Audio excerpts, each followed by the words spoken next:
Will Donald Trump be arrested? Mr. Reagan. A lot of people believe that tomorrow Donald Trump is going to be arrested. Democrats on Twitter are celebrating and Republicans are lamenting the fall of the republic. Elon Musk astutely observed that if Trump is arrested, that he will, quote, be reelected in a landslide. And I think that's right. Trump himself commented on this via Truth Social on Saturday, but newspaper headlines incorrectly presented his statement as indicating that Trump himself believes that he will be arrested Tuesday. This is not exactly what Trump wrote, though. What did Trump say exactly, and what are the chances that he will be arrested tomorrow? I'll discuss all of this in one moment. First, of course, I have to sell you something. Everybody has to invest in gold. I think that is obvious by now. Noble Gold Investments have made it their mission to stay on top of the most important economic news. 3 bank runs in less than a week. Now, these are the second largest and third largest runs in history. The government is taking steps to guarantee all deposits. That means more money printing. Plus, the Fed is sitting on unrealized losses of about $1.2 trillion on their $8.3 trillion bond portfolio. And the Fed will continue to raise interest rates even if they tank the economy. Do you know who the only people are out there right now who are not afraid? The ones who invested in gold with Noble Gold Investments. Gold is the most stable asset outside of any government control. Thousands have approached Noble Gold Investments to get their hands on gold. Hurry and go to noblegoldinvestments.com to secure your wealth now and get a free 5-ounce America the Beautiful coin with each gold or silver IRA if you qualify. noblegoldinvestments.com, that's noblegoldinvestments.com. Donald Trump's post on Truth Social read, illegal leaks indicate that the far and away leading Republican candidate and former president of the United States of America will be arrested on Tuesday of next week. He wrote that the leaks indicate this. He did not say that he himself necessarily believes that this will happen.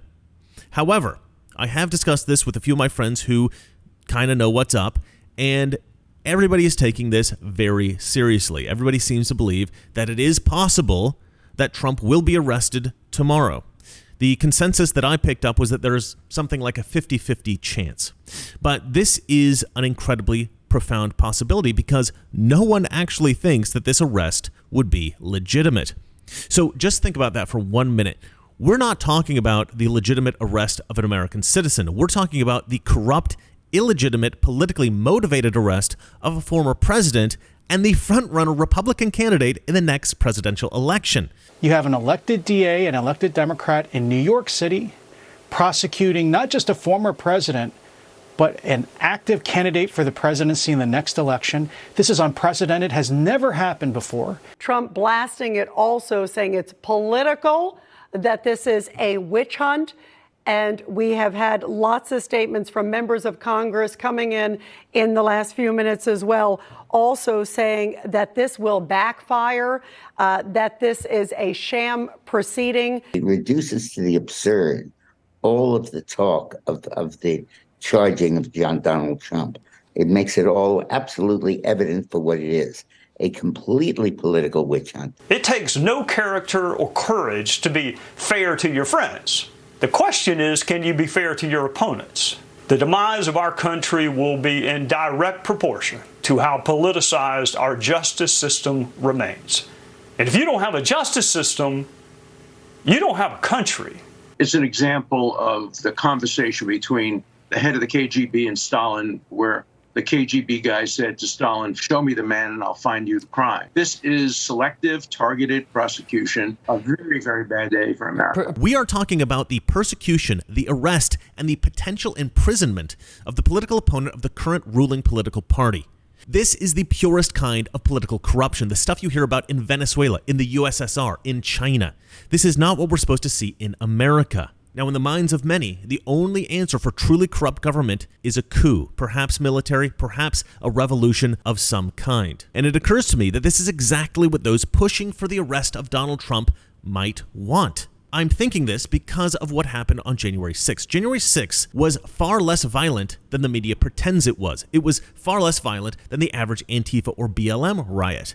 And yet the January 6th protesters have been persecuted, they've been arrested, they've been threatened with years in prison, and sometimes sentenced to years in prison. Trump and Trump supporters are being hunted down and persecuted for being political dissidents in opposition of the ruling establishment. And this potential arrest of Donald Trump looks suspiciously similar. Eric Swalwell actually hinted at this intention yesterday with the following tweet. He wrote, It was Donald Trump who broadcast to the world the FBI raided his home to retrieve top-secret documents. And it's Donald Trump who has broadcast to the world that he'll soon be arrested. His goal is acts of violence in his name, and we must be prepared to protect against it. What Swalwell is suggesting here is that the government should be able to corruptly target an American citizen or even a former president and a top candidate for the next election, and if that person is to expose this corruption, then that act of exposing the targeting, that in itself is an incitement of violence. Now, if criticism of the government is to be treated as incitement of violence, that would make any criticism of the government illegal.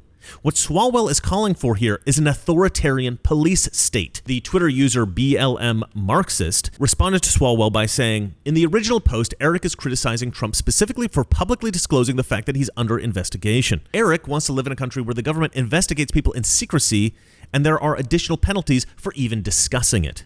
And I love that response because it is such a perfect response. And I don't think Eric Swalwell is alone in his desire for an authoritarian police state. I believe that the political operatives that are pushing for Trump's arrest, I think that they believe that if they can give Trump supporters a legitimate reason to revolt, and that revolt happens, well, they can finally designate Trump supporters as domestic terrorists. And I think that they believe that in the wake of such a revolt, this designation will actually be convincing to many Americans as well as to the rest of the world. They can then arrest conservatives with impunity and establish the authoritarian police state that they desire. But they don't even have to go that far. All they have to do is to stop Trump running in 2024. That is their immediate goal. And if they can leverage public sympathy through a violent uprising, then they can arrest Trump for inciting another insurrection. They will convict him of this crime, and he will then not be able to run for president again. This is, I believe, their immediate goal. The prosecutor going after Trump is called Alvin Bragg, and his campaign was financed by George Soros. Since 2015, Soros has funded 14 reform-focused candidates in local district attorney races. 10 of them are now in office. That report is 5 years old. There are now 75 Soros-backed prosecutors installed in America. The irony is that this prosecutor is a criminal reform prosecutor, like all the Soros-installed prosecutors, which means that he's actually neglected to properly prosecute real criminals. But he's gone after Trump here with the flimsiest of cases.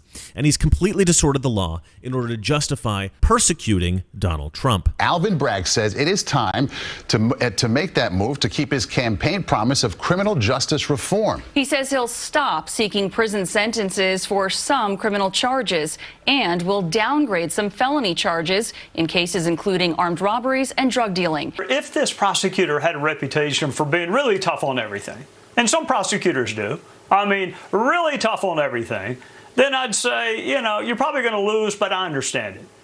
This particular district attorney has a really long list, John, of what he will not prosecute. Gun cases and resisting arrest and interfering with police officers. He's not interested in that.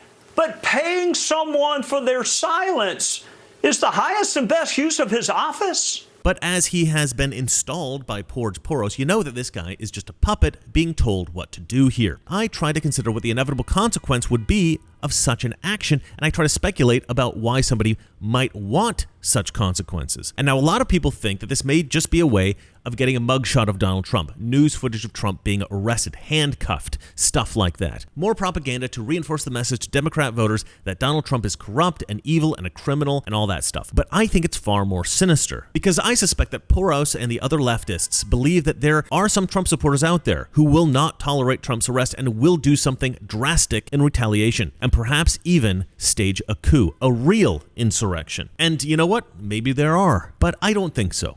I don't think that will actually happen, because I think most conservatives who would seriously consider such a measure would probably only do so when absolutely necessary. That is, if Trump were actually thrown in prison. If that were to happen, then yeah, I could imagine a proper revolution kicking off. But the arrest, although I do think violent retaliation is the intent of Alvin Bragg's handlers, I don't think that it will work. Instead, I agree with Elon Musk. This will simply ensure a Trump victory in 2024. All right, that's it for me. Let me know what you guys think in the comment section below. And remember, it's not that liberal friends are ignorant. It's just they know so much that is not so. Good night. What is fascism? Fascism is private ownership, private enterprise, but total government control and regulation. Well, isn't this the liberal philosophy? The conservative, so-called, is the one that says less government. get off my back, get out of my pocket, and let me have more control of my own destiny.